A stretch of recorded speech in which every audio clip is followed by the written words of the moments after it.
있잖아. 예전에는 내가 요한계시록을 읽을 때 좀 이해도 안 가고 좀 무섭기도 하고 되게 어려웠는데 이제는 좀이 아니라 아주 많이 알 것 같아. 근데 오늘 마지막 시간이라서 너무 아쉬워. 그래. 그런데 오늘 대단한 막을 내리는 날이잖아. 그치. 아쉽기도 하지만 한편으로는 선생님이 어떤 말씀을 해주실까 궁금하기도 하고 맞다. 정말 궁금하지? 내 힌트를 좀 줄까? 내 그 정보망에 의하면 굉장히 아주 색다른 방법으로 어떻게? 수업을 하신대. 그래? 정말 기대되지? 아니야. 내가 생각할 때는 아마 선생님께서 분명히 그러실 거야. 뭐? 여태까지 배웠던 거 총복습하면서 빙고! 다 물어봐. 빙고! 계속 그건 아니셔. 그래? 그게 뭐야? 어떻게 알아? 그냥 지난 시간 복습만 하신 거야. 희망사항인 거지? 아유, 기대된다. 목사님 오셔. 와.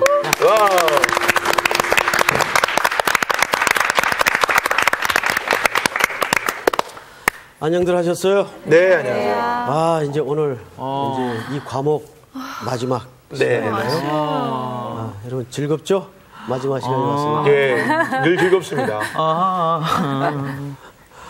김상훈 학생 표정이 왜 그래? 아쉬워서요. 아쉬워서요? 진짜? 네, 그럼요. 다음 과목이 또 있으니까. 우리 오늘 마지막 시간 지내기 전에 지난 시간 복습, 지난 시간 아주 중요했죠? 네. 복습 한번 하고 오늘 수업 들어가십시다. 지난 시간은 우리가 뭘 다루었었나요? 생명수를 다뤘습니다. 생명수. 생명수의 강. 지난 시간은 우리가 21장 6절에서는 이게 뭐였죠? 생명수의 샘. 샘물. 근데 이게 더 강. 크게 되고 확대된다. 맑은 그리고 이 물이 어디서부터요? 보좌. 하나님의 보좌로부터 나왔죠. 에덴이라고 이게 오늘 22장에서 보니까는 생명수의 강이 되었다. 근데 이 강은 어디 현장을 배경으로 했던 강인가 창세기를 찾아봤어요. 에덴 동산. 창세기의 3장에 2장 3장에 보면 2장에서 3장에 보면 4대 강이 등장을 합니다. 네. 혹시 누가 강 이름 기억할 수 있는 사람? 유브라데까지는 알겠는데. 유브라데까지 안다고요? 네. 유브라데만 알잖아요. 비손강. 비손강, 맞다, 히데겔, 유브라데. 하나가 뭐였죠? 한강은 아니었던 것 같아요. 한강? 아니었던 것 같아요. 선생님도 봐야 알겠네요. 예. 낙동강? 기혼강. 기혼강. 기혼강. 이렇게 해서 기혼이 아니고 네 개 강이 에덴으로부터 흘렀죠. 네. 에덴으로부터 흘렀어요.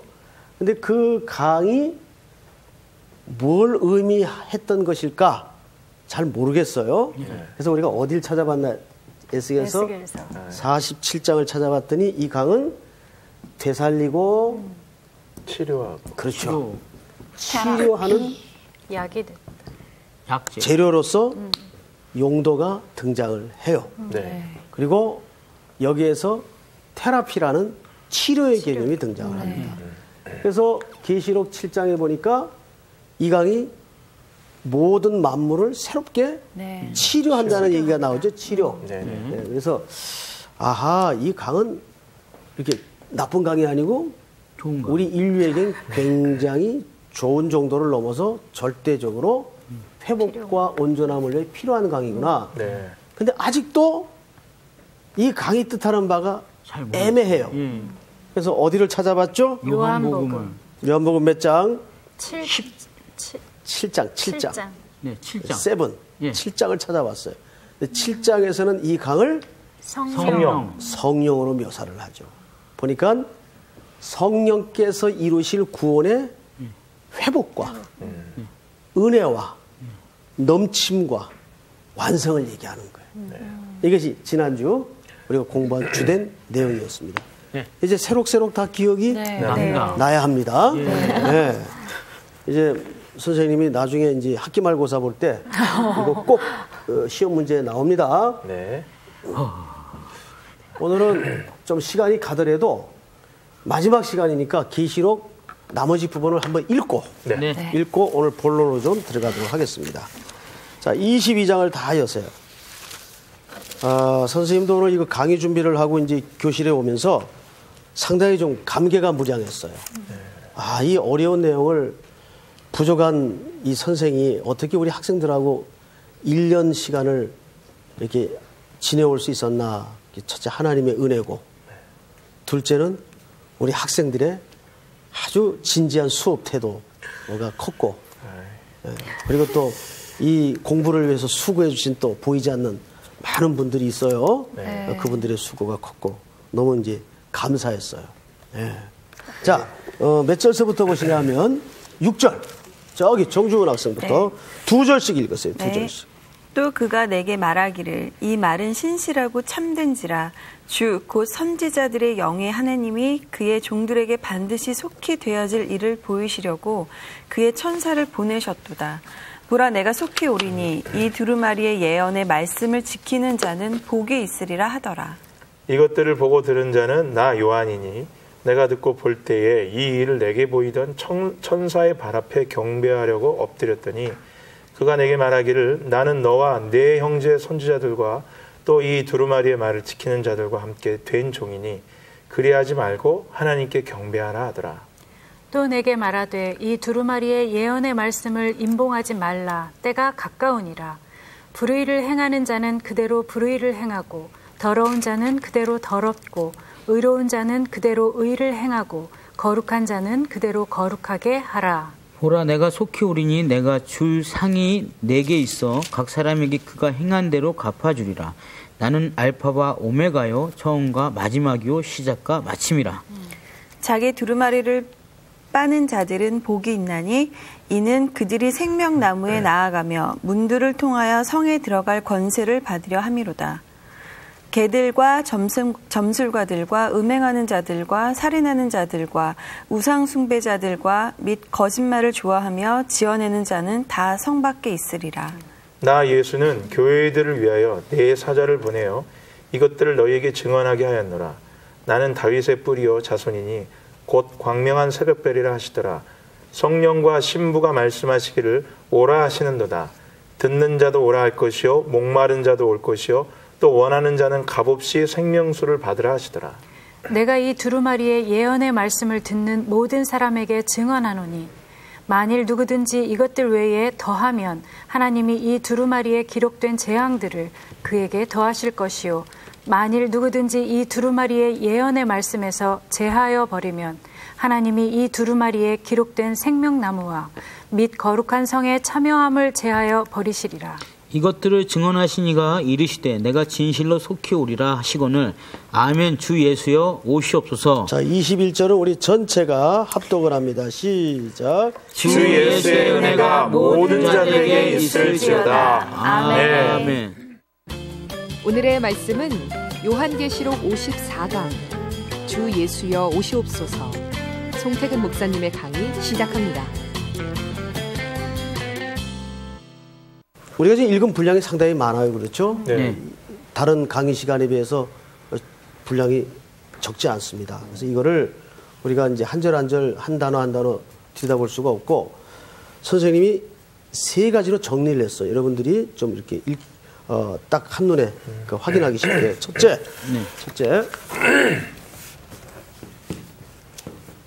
하나님의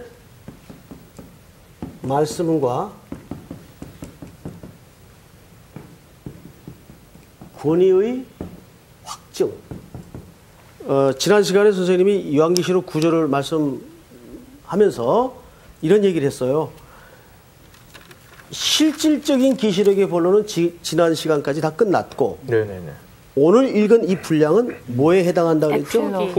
후기에 해당한다고 그랬어요. 구조가. 근데 후기라고 해서 그냥 봐도 되고 안 봐도 되는 그런 의미의 후기가 아니라 중요하다. 본론만큼이나 몇 가지 중요한 매듭을 여기에서 설명하고 있어요. 그래서 오늘 공부가 방불하게 중요합니다.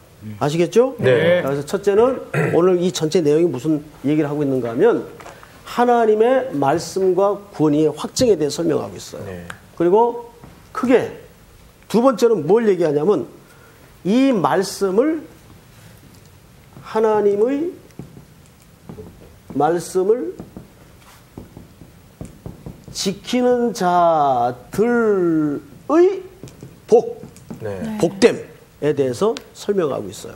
그리고 마지막 세 번째가 예수 그리스도의 오심에 대한 뭐예요? 긴박성. 네? 오늘 공부가 이 세 가지 주제로 이제 흘러갈 겁니다. 첫째는 하나님의 말씀과 권위의 확증, 그리고 하나님의 말씀을 지키는 자들의 복, 마지막 세 번째는 예수 그리스도 오심의 긴박성. 자, 지금부터 첫 번째. 여기 보니까 오늘 본문에 임봉하지 말라라는 말씀이 있어요. 아직은 임봉하지 말라. 임봉하지 말라. 자, 이제부터 저를 좀 보세요. 성경을 계시의 말씀이라 그래요. 그죠? 네. 계시의 말씀이다. 근데 계시에는 크게 두 가지 계시가 있죠. 네. 무슨 계시가 있죠? 일반 계시와 일반 계시와 특별 계시. 특별 계시가 있어요. 계시에는 두 가지 계시가 있다.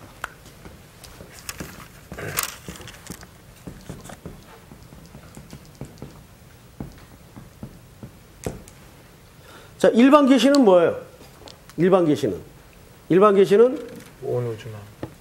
온 우주 만물의 질서와 내용을 인간이 겪으면서 하나님을 알 만한 지식을 우리 속에 주셨어요. 네. 그러니까 여러분 이제 뭐 멀리 갈 것도 온 우주를 갈 것도 없이 우주만큼 중요한 우리 신체를 한번 보십시다.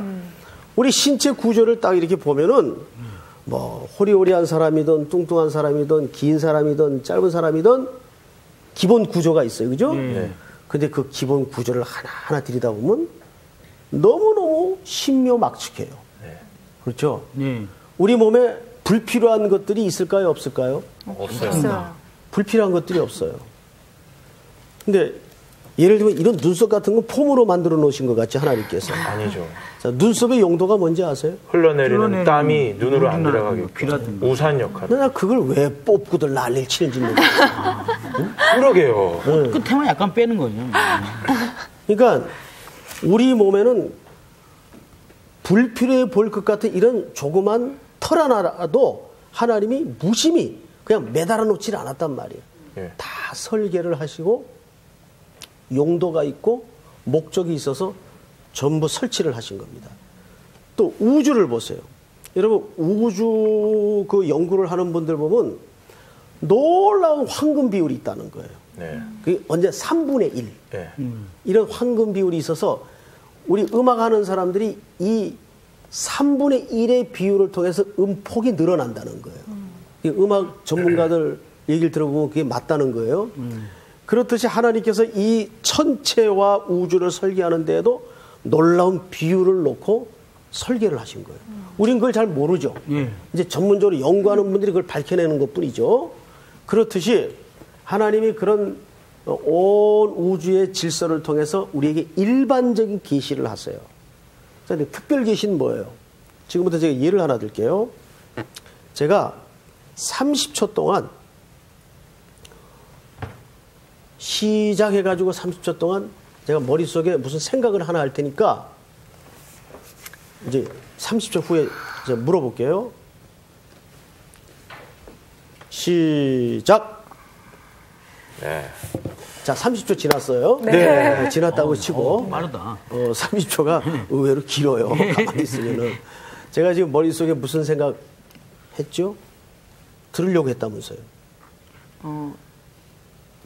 어렴풋이 들리는데 너무 작아서요, 소리가.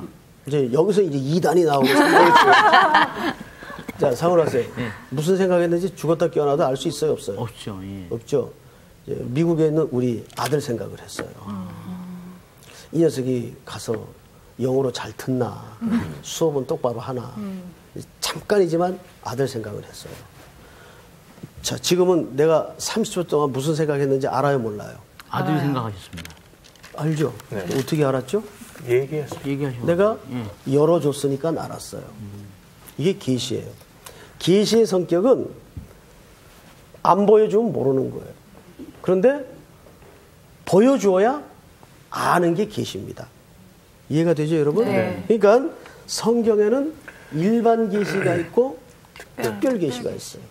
근데 성경과 이 구원의 문제는 내가 더듬어서 깨달아서 알 수 있어요, 없어요? 몰라요. 하나님이 우리 지난 시간에 선생님이 강조한 부분이죠. 하나님이 살려놓고 믿게끔 한다고요. 네. 그 똑같은 이치입니다. 그와 같이 이 하나님의 계시의 말씀은 누구의 도움을 받아야 돼요? 성령님의 도움을 받아야 돼요. 성령님께서 여러분들의 무지와 죽었던 영을 살려놓으셔야 이것이 하나님의 말씀으로 내 영혼 속에 어느 날 환하게 열어지는 거예요. 아무리 외국 나가서 학위를 10개, 20개 해오고 똑똑해더라도 IQ가 몇백이라도 깨달아지는 책이 아니에요. 절대. 이거는 하나님께서 열어주지 않으면 절대 알 수 없는 책입니다. 그것이 우리 하나님 말씀의 권위와 확증인데 18절을 좀 한번 볼까요? 18절. 내가 이 두루마리의 예언의 말씀을 듣는 모든 사람에게 증언하노니 만일 누구든지 이것들 외에 더하면 하나님이 이 두루마리에 기록된 재앙들을 그에게 더하실 것이요. 만일 누구든지 이 두루마리 예언의 말씀에서 제하여 버리면 하나님이 그 두루마리에 기록된 생명나무와 및 거룩한 성의 참여함을 제하여 버리시라. 무서운 말씀이죠. 네. 이것은 하나님의 말씀과 권위에 대한 확증을 얘기하는 거예요. 그래서 1.1핵이라도 이 완성된 계시의 말씀에서 더할 수도 없고 뺄 수도 없어요. 그것은 이제 원전을 기준으로 하는 얘기입니다. 번역본에는 사소한 오차는 있어요. 그러나 놀랍게도 번역본일지라도 하나님께서 그 메인 내용을 변개시키는 오역은 안 하도록 하나님이 역사적으로 간섭하신 것을 볼 수가 있어요. 네네. 그러니까 우리가 이거 번역본 이거 시시하고 한글 성경 전부 원서 봐야 돼. 그럴 수는 없잖아요. 그래서 번역 성경이라도 우리가 하나님의 말씀으로 알고 우리가 매일 꾸준히 읽는 것이 중요합니다. 그런데 중요한 것은 뭐냐면 오늘날 한국교회가 너무너무 말씀을 안 읽다는 사실이에요. 그리고 말씀을 자기 주관적으로 해석하는 이런 잘못된 시도들이 끊임없이 일어나고 있어요. 여러분 혹시 우리나라 선교 역사의 초기 역사를 들여다보면 우리나라 선교 받는 역사 속에 아주 독특한 몇 가지 역사적 관점이 있는데 그게 뭔지 아세요? 혹시? 그냥 선생님 얼굴만 바라보는 거예요. 그 선교 초기 역사를 보면 우리나라 선교가 몇 년도에 들어왔어요? 1885년도가 이제 공식 기록입니다. 네. 언더우드와 아펜젤러가 들어오죠. 근데 1883년, 2년 전에 이미 뭐가 들어왔는지 아세요? 번역된 성경이 들어왔어요. 그러니까 한국은 신기하게도 선교사가 들어오기 전에 저 중국 쪽에서 번역이 되어가지고 성경이 먼저 들어왔어요. 이 놀라운 역사예요. 선교 역사에 그런 적이 없어요. 그만큼 한국 사람들은 이 성경을 처음부터 사랑했어요. 그런데 이 성경이 들어와서 성경을 온 민족에게 보급하는데 중요한 역할을 했던 분들이 계세요. 선교사들이 아니에요. 누군지 혹시 아십니까? 권서인이라고 들어보셨어요? 처음 들어보죠. 네. 이 기독교 초기 역사에 나오는데 이름이 아닙니다. 직함이에요. 책을 권하는 사람들이다 그 말이에요. 권서인. 남자들도 있었고 권소 부인들도 있었어요. 근데 이분들은 뭐 하느냐? 복음 괴짝이라 그래가지고 괴짝에다가 성경책을 7, 80권씩 메고 전국 방방곡곡을 성경을 전하는 거. 근데 절대 공짜로 주질 않았어요. 돈을 받고 팔았어요. 왜냐하면 그것은 어느 선교사님이 절대 대가를 지불하지 않고 그냥 주면 귀한 줄 모른다. 그래가지고 조금이라도 돈을 받고 성경을 팔았어요. 근데 이분들이 예를 들어서 쫙 이제 예를 들면 노량진 동네에 먼저 권서인들이 들어갑니다. 들어가고 나서 성경책을 쫙 이렇게 소개를 하고 때로는 가르치기도 하고 그러면 그 다음에 선교사님들이 들어가요. 그 마을. 그러니까 선교의 전위부대예요. 지뢰 제거하고 네. 길 놓고 이러는 사람들이에요. 복음의 공병대라 그랬어요. 네. 그런데 이분들의 수고에 대해서 한국교회가 너무 소개가 안 돼 있어요. 네. 권서인들의 노력에 대해서. 그런데 이분들의 역할이 없었다면 선교사님들이 복음을 전하는데 굉장한 어려움이 있었을 거라는 의견을 동일하게 내고 있습니다. 그중에 제가 우리 한국 사람들이 기독교 초기에 얼마나 성경을 전하는 데 애썼고 읽는 데 애썼고 사랑했는가를 몇 가지 그 증거를 좀 그대로 한번 읽어볼 테니까 네. 잘 들어보세요. 한국 기독교 개척자들에 해당하는 이 권서인들, 거기 이제 한 군데만 읽어볼게요. 로스 선교사라고 있었어요. 로스의 또 다른 편지에 의하면 권서인 류순천은 1883년 고향 평양에 그의 어머니를 병문안 차 방문하였다가 평양에서 성경을 보급하며 전도를 시작하였습니다. 그는 서상윤에게 2상자의 성경책을 주므로 서울에서도 복음 전도가 시작되도록 하였습니다. 여기서 우리는 유춘선의 전도가 1885년에 조선 땅에 온 언더우드 아펜젤러 선교사의 사역보다 2년이 빨랐다는 사실에 주목할 필요가 있습니다. 이게 이제 역사를 연구한 분들이 기록이에요. 네. 거기에 또 보면 초기 권서인들은 조선 땅 이외에 한인들이 살고 있는 만주나 압록강 주변에서 열심히 활동을 하였습니다. 초창기에는. 그러다가 19세기 말에는 연평균 30명대를 밑돌던 권서수나 1908년에는 70명대에 이르르고 이게 1910년 가서는 238명에 육박합니다.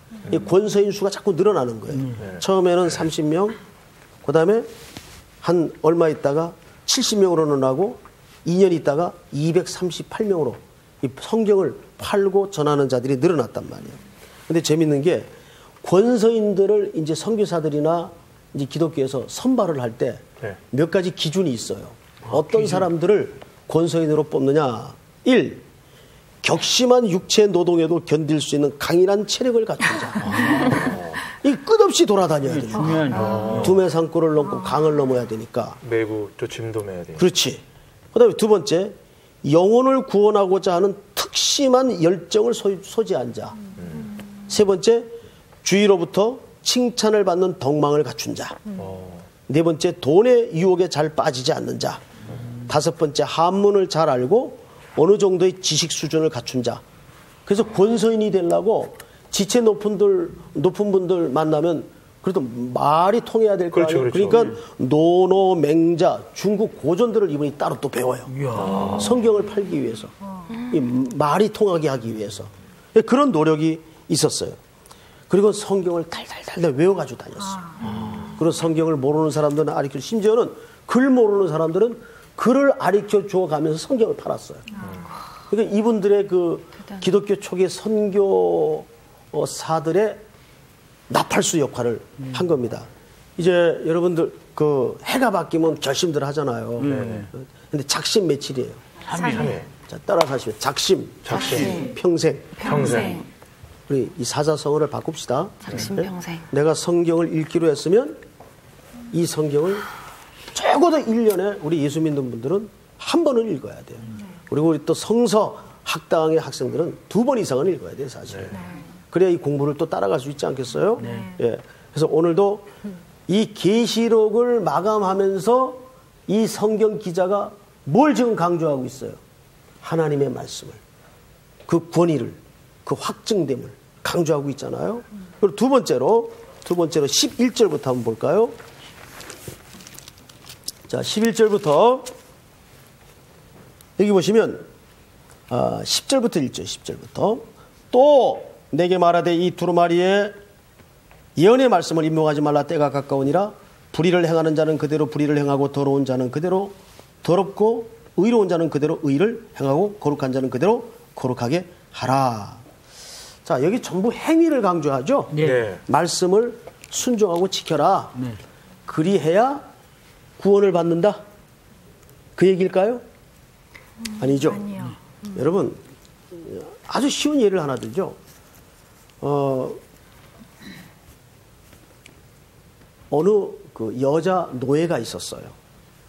근데 그 집에는 총각 주인 아들이 있었어요.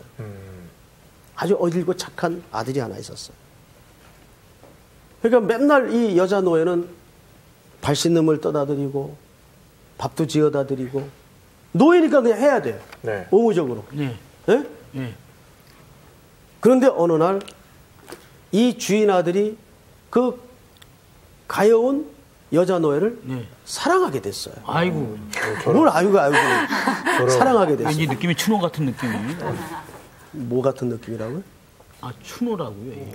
난 추노 잘 몰라요. 예. 예, 사랑하게 됐어요. 예. 그래가지고 이제 일방적으로 이 여자 노예에게 손을 내밉니다.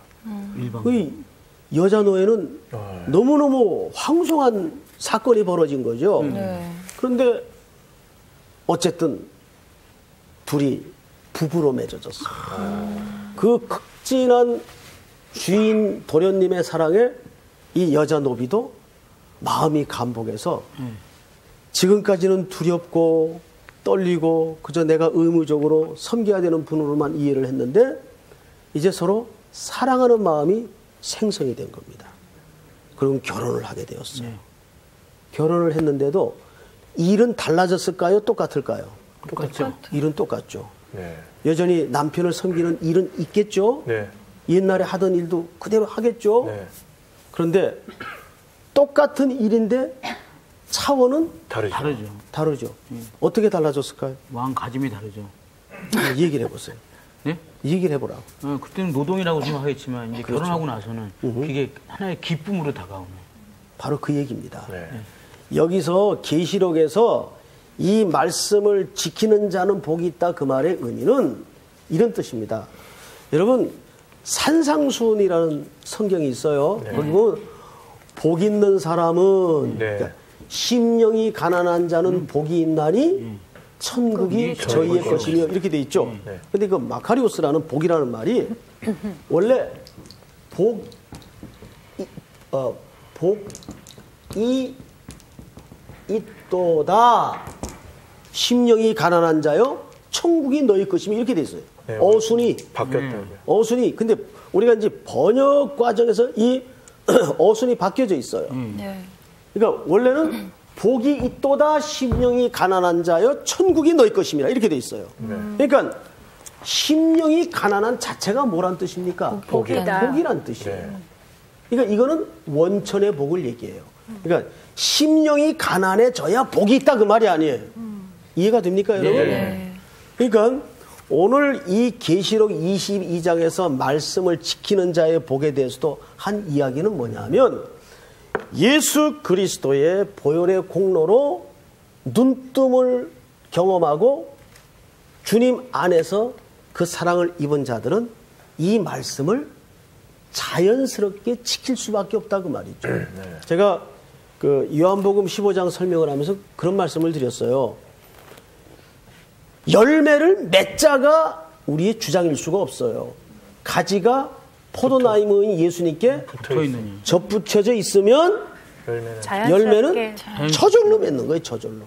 맞죠? 네. 그러니까 말씀을 안 지키는 자는 어떤 자예요? 안 붙어 있는 자예요. 안 붙어 있는 자예요. 자, 우리 한 군데 확인을 한번 해볼까요? 네. 디모데전서 1장. 디모데전서 1장 보세요. 몇 절을 읽냐면 3절을 우리 정주은 학생 네. 찾았어요? 네. 네, 읽어보세요. 내가 마게도냐로 갈 때 너를 권하여 에베소에 머물라 한 것은 어떤 사람들을 명하여 다른 교훈을 가르치지 말며. 자, 거기 무슨 교훈이 나와요? 다른 교훈. 자, 잘 보세요. 디모데전서 1장 3절에 보면 다른 교훈이 나와요. 다른 교훈. 그 다음에 몇 절을 읽냐면 우리 저기 옆에 우리 반장 네. 10절 한번 읽어보세요. 음행하는 자와 남색하는 자와 이인신매매를 하는 자와 거짓말을 하는 자와 거짓 맹세하는 자와 기타 바른 교훈을 자, 거스리는 여기 또 무슨 자를 교훈이 나와요? 바른 교훈. 그런 교훈은 바른 교훈이 나와요. 자, 여러분, 바른 교훈과 다른 교훈의 차이가 뭐예요? 사도 바울이 그 차이점을 설명하기 위해서 무슨 얘기를 하냐면 12절부터 설명을 하는 거예요. 12절부터 우리 저기 박진희 학생 한번 읽어보세요. 나를 능하게 하신 그리스도 예수 우리 주께 내가 감사함은 나를 충성되이 여겨 내게 직분을 맡기심이니 내가 전에는 비방자요 박해자요 폭행자였으나 도리어 긍휼을 입은 것은 내가 믿지 아니할 때에 알지 못하고 행하였음이라. 우리 주의 은혜가 그리스도 예수 안에 있는 믿음과 사랑과 함께 넘치도록 풍성하였다. 계속해서 미쁘다 모든 사람이 받을 만한 이 말이여 그리스도 예수께서 죄인을 구하시려고 세상에 임하셨다 하였도다. 죄인 중에 내가 괴순이라. 그러나 내가 긍휼을 입은 까닭은 예수 그리스도께서 내게 먼저 일체 오래 참으심을 보이사 후에 주를 믿어 영생 얻는 자들에게 본이 되게 하려 하심이라. 자, 수고하셨어요. 여기를 보세요. 예. 지금 사도 바울이 간증처럼 기록을 했죠. 네. 나는 죄인 중에 괴수다. 그런데 16절에 보니까 그러나 내가 긍휼을 입은 까닭은 예수 그리스도께서 내게 먼저 일체 오래 참으심을 보이사 후에 주를 믿어 영생 얻는 자들에게 뭐가 되게 하시려고? 본이 되게 하려. 자, 이 본을 잘못 이 본은 말 그대로 샘플이라는 말이지 본받아야 할 본의 의미가 아니에요. 네. 예? 그럼 바울이 여기서 왜 다른 교훈, 바른 교훈 얘기하다가 자기 얘기를 뚱딴지같이 꺼냈을까? 그 맥락을 잘 이해하셔야 돼요. 즉 복음의 말씀이 제대로 가슴팍에 들어가 심어지면 사람이 이렇게 그 능력으로 변화될 수밖에 없다 그 말이에요. 열매가 나타난다 그 말이에요. 네. 그게 무슨 복음이에요? 바른 복. 그게 바른 복음이 들어가면 나 같은 죄인 중의 괴수도 하나님께서 이렇게 능히 만드시더라. 그러니까 이거는 쉽게 얘기하면 내가 이 정도 바뀌었다 자기 자랑하려고 써놓은 본문이 아니라 무슨 본문이에요? 그 복음의 바른 복음의 능력이 이렇게 사람을 만들어 가더라. 그러니까 내가 변했다는 어떤 내 의지에 초점을 두고 쓴 기록이 아니고 하나님의 말씀의 능력을 강조하기 위해서 자기 여기를 꺼내는 거예요. 이해가 돼요, 여러분? 네. 저 뒷줄 이해가 돼요? 네. 자, 그런 의미에서 오늘 계시록을 다시 한번 넘어가십시다.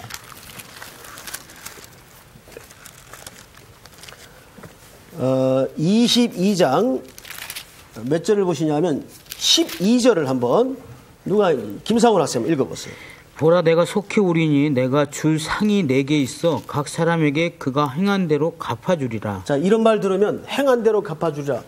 그러면 이제 우리 공부하는 학생들 가운데 이런 생각을 할 수가 있어요. 뭐 시컨 주님의 은혜 보혈의 공로 얘기해놓고 결국 끝은 또 행한 대로 갚아주리라 이렇게 끝나면 이게 뭔가. 그러나 이 말은 행위의 결과로 우리의 여부가 갈라진다 그 말이 아니라 보혈의 공로와 사랑을 입은 자는 당연히 그분의 말이 명령되어지기 전에 사랑해서 할 수 있다 그 말이죠. 네. 이제는 율법적 관계가 아니라 이해가 돼요? 네. 네. 그 말이에요. 자, 그런데 보세요. 13절. 나는 뭐와 뭐요? 알파와 오메가요. 우리 이거 공부했어요, 안 했어요? 했어요. 그러니까 행한 대로 갚으리라 이 얘기를 해놓고 왜 이 얘기가 나올까요? 그러나 안심하십시오.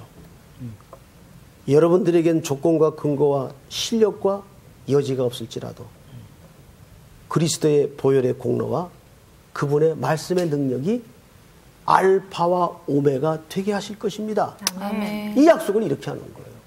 그러니까 여러분 성경책을 제대로 알고 성경 속에 쓰여져 있는 하나님의 마음을 제대로 이해할 때 우리는 어떤 상황 속에서도 흔들거리지 않을 수 있는 거예요. 근데 왜 자꾸 환란이 오거나 누가 이상한 소리 하고 그러면 귀가 가벼워져 가지고 자꾸 사람들이 흔들거리죠? 그 원인은 하나예요. 말씀 속에 담아진 하나님이 내게 어떤 분인지 잘 모르기 때문에 그러는 거예요. 그러니까 뭘 배워야 돼요? 말씀. 성서학당에 나와야 돼요. 여러분들 성서학당 나와서 말씀을 똑바로 알고 구원의 문제, 성령님은 어떤 분이며 하나님은 내게 어떤 사랑을 주신 분이며 그리스도는 그 십자가에 이루신 일들이 내게 어떤 온 인생의 여파가 있는 사건이며 이런 것들을 알아가는 거예요. 계속. 근데 이런 알면 하루아침에 이루어지는 게 아닙니다. 네? 자, 이제 몇 절을 보시냐면 마지막 절 20절을 보세요. 한번 같이 읽을까요? 시작. 이것들을 증언하신 이가 이르시되 내가 진실로 속히 오리라 하시거늘 아멘 주 예수여 오시옵소서. 여러분 이 아멘 주 예수여 오시옵소서 이 말은 이제 종말에 대한 시각에 대해서 우리가 정리를 하고 좀 마치겠는데요. 이제 오늘 세 번째 주제죠. 네. 세 번째 주제 예수 그리스도의 오심에 대한 김박성. 자, 기독교는 정확하게 얘기해서 종말론적인 시각을 가져야 됩니다. 네. 근데 그 종말론적인 시각이라는 말은 오해하시면 안 돼요. 언제 주님이 오시느냐 그 시간에 관심을 갖지 말라 그랬어요. 네. 그 시간이 언제냐에 초점을 맞춘 종말론이 아니에요. 네. 그러면 그 종말론적인 시각이라는 건 뭐냐면 반드시 이 역사가 맞춰지는 시간이 있다. 네. 근데 그 시간은 누구만 알아요? 주님만 아세요. 주님만 아버지만 아세요. 네. 신랑이신 그 아버지만 아시는 사건이에요. 그러면 우리가 감당해야 될 것은 뭐냐면 오늘의 현재성입니다. 오늘 내게. 그래서 우리 그 대표적인 그 오해를 가졌던 사건을 한번 확인해 봅니다. 시간이 많지 않으니까 사도행전 1장 빨리 찾아보세요. 반장. 사도행전 1장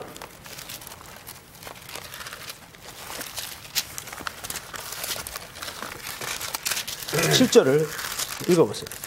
이르시되 때와 시기는 아버지께서 자기의 권한에 두셨으니 너희가 알 바 아니요. 자 보세요. 이 말이 왜 나왔어요? 6절을 잘 보세요. 그들이 모였을 때에 예수께 여쭈어 이르되 주께서 이스라엘 나라를 회복하심이 이때니까. 자, 제자들의 모든 관심은 어디에 초점을 맞춰져 있었어요? 네. 시간. 네. 언제입니까? 자, 이 질문의 의도가 뭔지 아세요? 이 질문의 의도가 인간의 교만 때문입니다. 네. 자, 이게 무슨 얘기냐면 우리 이제 이렇게 수업 이제 끝나고 거의 이제 종례 시간 거의 다가오고 이제 종례만 마치면 집에 가는데 꼭 어느 학생이 선생님 숙제 검사 안 해요? 네. 이런 맹꽁이들이 가끔 있어요, 없어요? 있어요. 분입 파악 못해요. 다른 애들이 막 끌죠. 네. 아우 저거를 거꾸로 매달 수도 없고 아이고. 화가 나죠. 근데 어떤 애들이 화가 날까요? 안 해오네요. 그렇죠. 숙제 안 해온 애들이 이제 뒤에서 열을 내고 있죠. 근데 꼭 그런 질문을 하는 애들은 어떤 애들일까요? 숙제 한 놈들. 열심히 숙제 한 놈들이 아니고 숙제 하는 학생들. 네. 숙제 하는 애들. 그러니까 뭐예요? 이거? 이 말은 이 제자들의 이 질문은 지금 오셔도 자신 있다는 얘기예요. 무슨 말인지 아시겠어요?